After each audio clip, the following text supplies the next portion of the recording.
Mes très chers logisticiennes et logisticiens, mesdames et messieurs, chers abonnés, bonjour.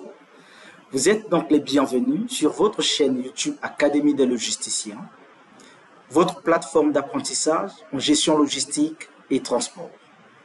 Alors, je m'en vais directement vous présenter la thématique faisant l'objet de cette présentation. Comme vous pouvez le constater, mes chers logisticiens, aujourd'hui nous allons apprendre sur les différents acteurs ou intervenants de la chaîne de transport maritime. La thématique faisant l'objet de cette présentation porte sur les différents acteurs ou intervenants de la chaîne de transport maritime. Pour ceux qui ne me connaissent pas encore, je suis votre humble formateur, Didi Chance Ombia, expert CEMAC, consultant international et coach de carrière en gestion logistique et transport. Vous avez aussi mes coordonnées WhatsApp. Vous avez donc la possibilité de me contacter directement pour des éventuelles questions et suggestions. Alors, mes chers logisticiens, qu'est-ce que nous allons apprendre tout au long de cette formation? En d'autres termes, quelles sont les différentes questions qui sont traitées dans cette vidéo? Alors, premièrement, nous allons rappeler l'intérêt de cette thématique, combien importante pour nos logisticiens. Et ensuite, nous allons présenter, définir et expliquer le rôle de chaque acteur ou intervenant de la chaîne de transport maritime. Alors, je m'en vais directement répondre à la première question qui est la suivante. Quel est l'intérêt de cette thématique portant sur les différents acteurs ou intervenants de la chaîne de transport maritime? Je vais vous délivrer ma réponse en 3 points. Le premier point, comprenez que le transport maritime est une activité qui met en relation plusieurs acteurs ou intervenants professionnels. Au regard de cette pluralité d'intervenants que mobilise le transport maritime, il peut s'avérer difficile pour nous de comprendre le rôle de chaque acteur ou intervenant dans la chaîne de transport maritime.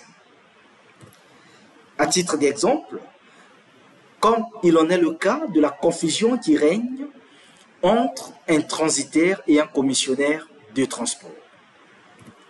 D'où l'intérêt pour nous d'apprendre sur les différents acteurs de la chaîne de transport maritime.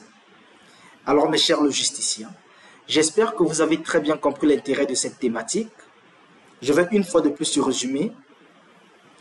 Le premier point, il faille comprendre que le transport maritime, c'est une activité qui mobilise plusieurs acteurs ou plusieurs intervenants. Vu cette multiplicité d'acteurs ou d'intervenants, il peut s'avérer difficile pour nous de comprendre le rôle de tout un chacun dans cette chaîne de transport maritime, comme il en est le cas d'ailleurs de la confusion qui règne entre un transitaire et un commissionnaire de transport. D'où l'importance pour nous ou l'intérêt pour nous d'apprendre sur cette thématique. Alors, quels sont les différents acteurs ou intervenants de la chaîne de transport maritime? Une question très capitale. Quels sont les différents acteurs ou intervenants de la chaîne de transport maritime? Face à cette question, je me dis qu'il existe plusieurs intervenants ou plusieurs acteurs. Donc, généralement, il existe plusieurs acteurs ou intervenants dans la chaîne de transport maritime. Mais pour bien comprendre les différents intervenants, nous allons les classifier ou les catégoriser en 3 groupes. Le premier groupe, nous avons les acteurs publics. Le deuxième groupe, nous avons les acteurs privés. Et enfin, nous avons l'autorité portuaire. Donc, il existe plusieurs acteurs ou intervenants dans la chaîne de transport maritime. Ces différents acteurs sont classés en 3 groupes. Nous avons le groupe des acteurs privés, le groupe des acteurs publics et enfin l'autorité portuaire. Alors, pour la suite de cette vidéo, nous allons tout simplement développer les différents intervenants ou acteurs privés de la chaîne de transport maritime. D'où la question suivante. Quels sont les différents acteurs ou intervenants privés de la chaîne de transport maritime? Alors, Comme intervenant privé, nous avons l'armateur, nous avons le chargeur, le commissionnaire de transport, le transitaire, le consignataire, le manutentionnaire, le ship chandler et enfin le courtier maritime. Alors mes chers logisticiens, tels sont les différents acteurs privés de la chaîne de transport maritime que nous allons vous expliquer leur rôle dans les moindres détails. Présentation des principaux acteurs. Tout à l'heure, vous avez vu qu'il existe plusieurs acteurs ou intervenants privés. Mais qui sont les principaux acteurs dans cette chaîne de transport maritime? Comprenez tout simplement que le moyen de transport utilisé en transport maritime, c'est le navire. Et donc, le transport maritime, c'est le déplacement des personnes et l'acheminement des marchandises d'un port d'embarquement vers un port de débarquement à l'aide d'un moyen de transport nommé navire, moyennant une contrepartie financière. Mais la question que je m'en veux pour vous poser, à qui appartiennent les marchandises? En transport maritime, les marchandises appartiennent aux chargeurs. Donc les chargeurs ne sont autres que les propriétaires de la marchandise. Mais à qui appartient le navire? En transport maritime, le navire appartient à un transporteur que nous appelons dans notre jargon par armateur. Donc, comme vous pouvez le constater, d'un côté, nous avons les chargeurs propriétaires des marchandises et de l'autre, nous avons l'armateur propriétaire du navire. Et donc, ce sont là les principaux acteurs ou les principaux intervenants dans la chaîne de transport maritime. Alors, de façon plus approfondie, professionnellement parlant, c'est qui un chargeur et c'est qui un armateur? Commençons d'abord par le chargeur. Le chargeur, c'est le propriétaire de la marchandise. Il est considéré comme propriétaire de la marchandise, bien évidemment, en transport maritime. Mais le transport maritime est régi par la Convention des Nations Unies sur le transport de marchandises par mer de 1978. Cette convention qui est beaucoup plus connue sous l'appellation des règles d'Hambourg de 1978. Quelle est alors la définition du terme chargeur selon cette convention? Selon l'article 1er alinéa 3 de la Convention des Nations Unies sur le transport de marchandises par mer, le terme chargeur désigne toute personne par laquelle ou au nom de laquelle ou pour le compte de laquelle un contrat de transport de marchandises par mer est conclu avec un transporteur et doit s'entendre également de toute personne par laquelle ou au nom de laquelle ou pour le compte de laquelle les marchandises sont effectivement remises au transporteur en relation avec le contrat de transport par mer. Alors mes chers logisticiens, il s'agit là de la définition juridique du terme chargeur selon les règles d'Hambourg. Le terme chargeur peut aussi être défini sous l'angle commercial. C'est qui un chargeur sous l'angle commercial? Sous l'angle commercial, un chargeur n'est autre qu'un importateur ou un exportateur de la marchandise. Et enfin, sous l'angle logistique, le terme chargeur ou un chargeur, c'est tout simplement le propriétaire de la marchandise, c'est-à-dire l'ayant droit de la marchandise. Alors, mes très chers logisticiens, j'espère que vous avez très bien compris les différentes définitions du terme chargeur. À présent, je m'en vais vous expliquer le terme armateur. C'est qui un armateur? Vous savez déjà qu'un armateur, c'est le propriétaire du navire. Mais quelle est la définition professionnelle d'un armateur? Nous allons donc tirer cette définition toujours de cette convention qui est beaucoup plus connue sous l'appellation des règles d'Hambourg. L'armateur, c'est le propriétaire du navire. En d'autres termes, c'est le transporteur maritime. Quelle est la définition du terme transporteur selon cette convention? Donc, selon l'article 1er alinéa 1er, des règles d'Hambourg de 1978, le terme transporteur désigne toute personne par laquelle ou au nom de laquelle un contrat de transport de marchandises par mer est conclu avec un chargeur. Je reprends. Selon les règles d'Hambourg de 1978, le terme transporteur désigne toute personne par laquelle ou au nom de laquelle un contrat de transport de marchandises par mer est conclu avec un chargeur. Il s'agit de la définition juridique du terme armateur ou transporteur selon les règles d'Hambourg. Sous l'angle logistique, un armateur, c'est tout simplement une société qui possède des navires pour le transport des marchandises par mer. Le troisième acteur que je m'en vais vous présenter, eh bien, c'est le transitaire. C'est qui un transitaire? Pour bien comprendre cet acteur, nous allons partir d'un exemple concret. Prenons le cas d'un chargeur, donc chargeur propriétaire de la marchandise, qui voudrait que ce conteneur soit acheminé d'un port d'embarquement vers un port de débarquement, mais tout en sachant que le port de débarquement ne constitue pas la destination finale de la marchandise. Et donc, une fois arrivé au port de débarquement, la marchandise doit être acheminée vers la destination finale. Alors, ça va se passer comment? Le chargeur va donc, dans un premier temps, solliciter les services d'un transporteur routier pour que ce dernier puisse acheminer la marchandise de l'entrepôt fournisseur jusqu'au port d'embarquement. Et ensuite, la marchandise doit être acheminée du port d'embarquement jusqu'au port de débarquement. Et enfin, du port de débarquement jusqu'à la destination finale.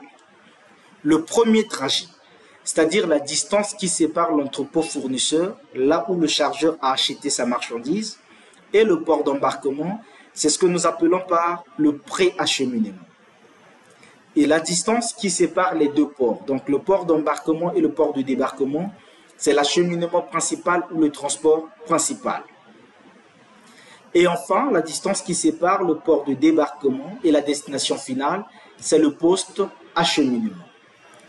Le pré-acheminement doit être réalisé ou exécuté par un transporteur routier, l'acheminement principal par un transporteur maritime et enfin le post-acheminement par un transporteur routier. Le chargeur va donc dans un premier temps contracter, c'est-à-dire conclure un contrat de transport avec un transporteur routier et lui confie sa marchandise. Le transporteur routier achemine la marchandise jusqu'au port d'embarquement. Lorsqu'il arrive au port d'embarquement, il doit décharger la marchandise. Mais il faudrait bien qu'il y ait quelqu'un pour réceptionner cette marchandise. Alors, c'est là que le transitaire intervient. Le transitaire, qui est un acteur désigné ou choisi par le chargeur, doit donc réceptionner la marchandise au port d'embarquement. Après avoir réceptionné la marchandise, il règle les droits et taxes liés aux formalités douanières export. Donc, je reprends.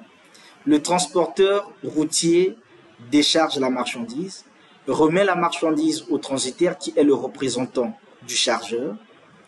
Le transitaire règle les droits et taxes liés aux formalités douanières export. Ensuite, il remet la marchandise à l'armateur choisi par le chargeur. Il remet la marchandise à l'armateur. L'armateur, à son tour, achemine la marchandise du port d'embarquement jusqu'au port de débarquement. Mais lorsque la marchandise arrive au port de débarquement, l'armateur décharge la marchandise.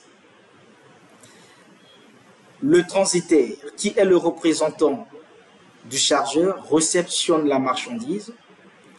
Il règle les droits et taxes liés aux formalités douanières import. Ensuite, il remet la marchandise à un transporteur routier, le transporteur routier qui, lui, est choisi par le chargeur, c'est-à-dire le propriétaire de la marchandise. Et enfin, le transporteur routier achemine la marchandise du port de débarquement jusqu'à la destination finale. Alors, qu'est-ce que vous pouvez constater par rapport à cet exemple? Le transitaire, c'est un acteur qui intervient entre deux modes de transport et il agit sous les ordres de l'ayant droit de la marchandise. Il n'a pas la liberté de choisir les transporteurs, il collabore plutôt avec les transporteurs qui sont choisis par le propriétaire de la marchandise. Et donc, de façon beaucoup plus simpliste, c'est qui un transitaire? Un transitaire est un mandataire ou intermédiaire de transport entre le donneur d'ordre et le transporteur. Mais il est aussi un agent de liaison entre deux modes de transport. Il prend toutes les mesures nécessaires au bon acheminement des biens, mais c'est l'expéditeur, c'est-à-dire le donneur d'ordre, qui lui donne ses instructions point par point. Comme il ne choisit pas librement le mode de transport ou les transporteurs, il n'est donc pas garant ou responsable des transporteurs choisis. Sa responsabilité ne peut être engagée que s'il commet une faute personnelle prouvée dans l'accomplissement de son mandat. Il a pour obligation de mener à bien la mission qui lui est confiée et est tenu d'un devoir de conseil. Donc, à la limite, un transitaire peut conseiller un chargeur ou le propriétaire de la marchandise. Et donc, juridiquement parlant, un transitaire est un mandataire de droit commun. Mais pourquoi dit-on qu'un transitaire est un mandataire de droit commun? Eh bien, il est un mandataire de droit commun car il agit pour le compte de l'autrui, c'est-à-dire pour le compte du chargeur et sur les ordres de celui-ci. Alors, mes très chers logisticiens, j'espère bien que vous avez compris ce troisième acteur que je vous ai présenté. À présent, nous allons expliquer le rôle d'un commissionnaire de transport. C'est qui un commissionnaire de transport? Nous allons toujours partir d'un exemple, donc un chargeur qui dispose d'un conteneur et ce conteneur qui doit être acheminé d'un port d'embarquement vers un port de débarquement.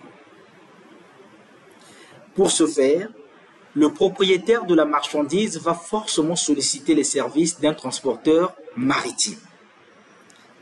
Mais prenons l'hypothèse où le chargeur, c'est-à-dire le propriétaire de la marchandise, ne sait pas comment conclure un contrat de transport avec un armateur. Alors, dans ce contexte, comment est-ce qu'il peut procéder? Il sera donc obligé de passer par l'intermédiaire d'un autre acteur que l'on appelle commissionnaire de transport. Et donc, le chargeur va commissionner le transport de sa marchandise à cet acteur appelé commissionnaire de transport.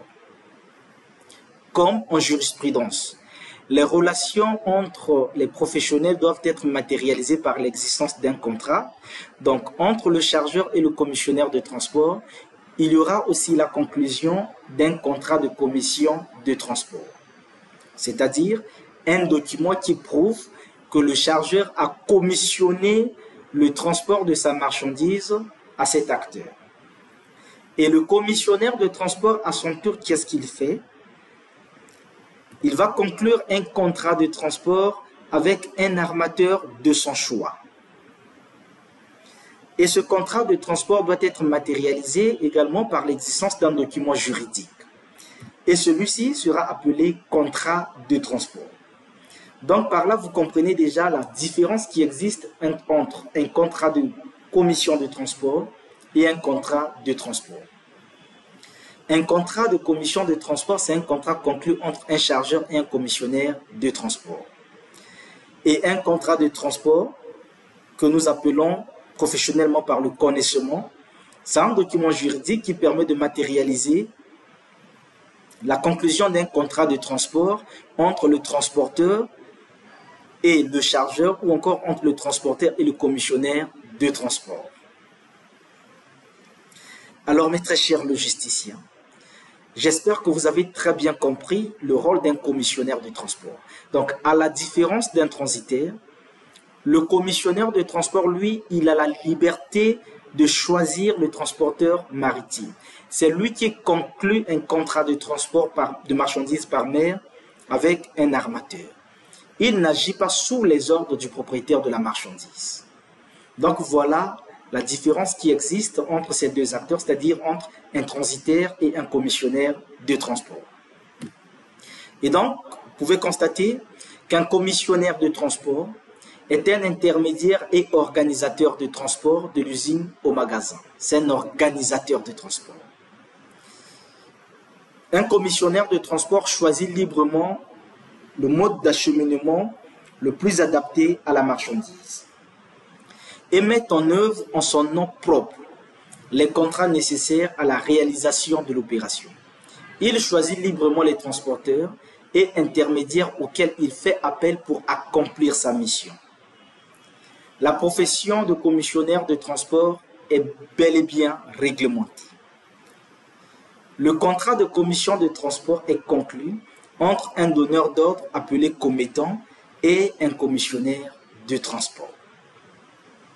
Alors, comme vous avez très bien compris la différence qui existe entre ces deux acteurs, à présent, nous allons donc chercher à comprendre ce cinquième acteur que nous nommons consignataire ou agent maritime.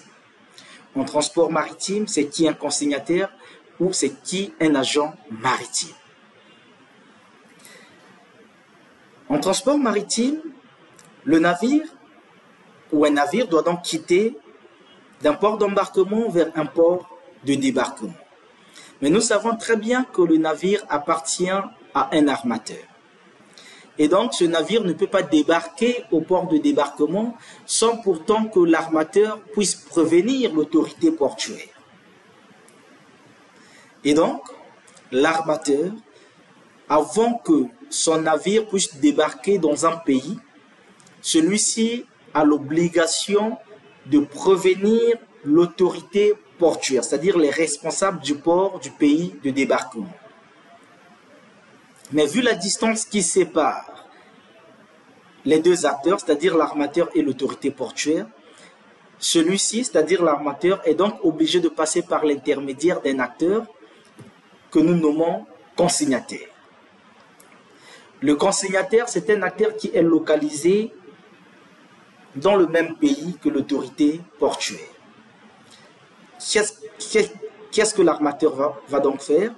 L'armateur va donc envoyer ou expédier les documents du navire au consignataire. Il envoie les documents du navire au consignataire. Le consignataire, à son tour, se rapproche auprès de l'autorité portuaire pour constituer le dossier d'accostage du navire. Et donc, par rapport à ce schéma, vous comprenez très bien qu'un consignataire ou un agent maritime, autant pour moi, c'est tout simplement le représentant de l'armateur au port de débarquement. Je reprends, un consignataire, c'est tout simplement le représentant de l'armateur au port de débarquement.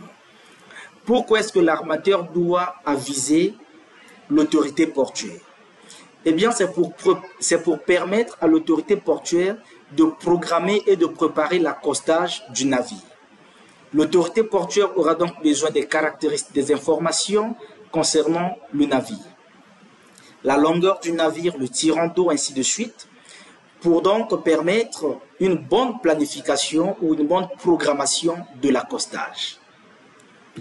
Et donc, un consignataire, c'est le représentant de l'armateur au port de débarquement. Un autre acteur que nous étudions aujourd'hui, c'est le manutentionnaire. C'est qui un manutentionnaire dans la chaîne de transport maritime? Alors, vous savez très bien que le transport maritime, aujourd'hui, est à 90% conteneurisé. C'est-à-dire les marchandises qui sont acheminées par voie maritime sont beaucoup plus conteneurisées. Pourquoi? Parce que le conteneur offre plus de sécurité à la marchandise que tous les autres types d'emballage. Mais la principale question est la suivante. Comment est-ce qu'on fait pour charger et décharger un conteneur à bord d'un navire? Et donc, vous comprenez très bien qu'il faudrait avoir des outils appropriés. Mais à qui appartiennent ces outils de manutention? Ces outils de manutention appartiennent aux manutentionnaires. Et donc, un manutentionnaire, c'est une société ou une entreprise qui dispose des engins de manutention appropriés pour manutentionner la marchandise. Dans ce contexte, que signifie manutentionner la marchandise? Manutentionner la marchandise signifie charger ou décharger la marchandise à bord des navires, mais aussi déplacer la marchandise du lieu, autant pour moi, déplacer la marchandise du quai par exemple jusqu'au terminal à conteneurs. Et donc, un manutentionnaire, c'est tout simplement une société qui dispose des engins de manutention appropriés pour le chargement, le déchargement et le déplacement de la marchandise dans l'enceinte portuaire. Un autre acteur que nous allons étudier aujourd'hui, c'est le ship chandler. Alors, c'est qui cet acteur? Ship chandler, je ne sais pas si je le prononce très bien. Vous savez, mes très chers logisticiens, le transport maritime est le mode de transport le plus important en raison de la massification des flux sur des grandes distances. Nous allons donc expliquer cet acteur en prenant l'exemple d'un navire qui embarque du port de Shanghai, par exemple, en Chine, c'est juste un exemple, vers le port autonome de Pointe-Noire au Congo-Brazzaville. Vous allez vous rendre compte que pendant tout ce trajet, l'équipage à bord aura besoin d'être approvisionné en vivres, en eau potable, en tabac par exemple. Et donc un ship chandler, c'est tout simplement une compagnie qui avitaille, c'est-à-dire une société qui approvisionne le navire en nourriture, en tabac, en alcool, ainsi de suite. Et enfin, nous avons le dernier acteur que nous présentons dans cette formation, le courtier maritime. C'est qui un courtier maritime? Un courtier maritime, en anglais shipbroker, c'est un professionnel qui s'entremet entre deux entreprises. Je m'explique. Il s'entremet entre deux entreprises, soit pour acheter, soit pour vendre un navire neuf. C'est-à-dire, il peut y avoir un armateur qui cherche à acheter un navire neuf et donc le courtier maritime va mettre cet armateur en relation avec un chantier, c'est-à-dire une entreprise qui fabrique des navires. C'est un professionnel qui s'entremet entre deux entreprises, soit pour acheter ou vendre un navire d'occasion. C'est-à-dire, là c'est le cas de deux armateurs, un armateur qui vend un navire d'occasion et un autre armateur qui veut acheter un navire. Le courtier maritime va donc mettre en relation ces deux acteurs. Il s'entremet entre deux entreprises, soit pour la location, c'est-à-dire l'affrètement d'un navire, entre celui qui a une marchandise à transporter et celui qui possède le navire susceptible de répondre à cette demande. Le terme approprié pour exprimer la location d'un navire, c'est l'affrètement. Donc l'affrètement en transport maritime signifie tout simplement louer un navire. Affréter un navire signifie louer un navire. Alors, le courtier maritime rapproche les parties, mais il les aide aussi dans la négociation, dans la conclusion du contrat et même dans la suite de l'exécution du contrat. Alors, mes très chers logisticiennes et logisticiens, telles sont les différentes informations que je voulais mettre à votre disposition. Merci pour votre aimable attention. Je vous invite à vous abonner massivement, activer la cloche de notification. Abonnez-vous massivement pour ne plus manquer aucune de mes nouvelles publications. Une fois de plus, merci pour votre aimable attention. Votre humble formateur, Didi Chance Ambia.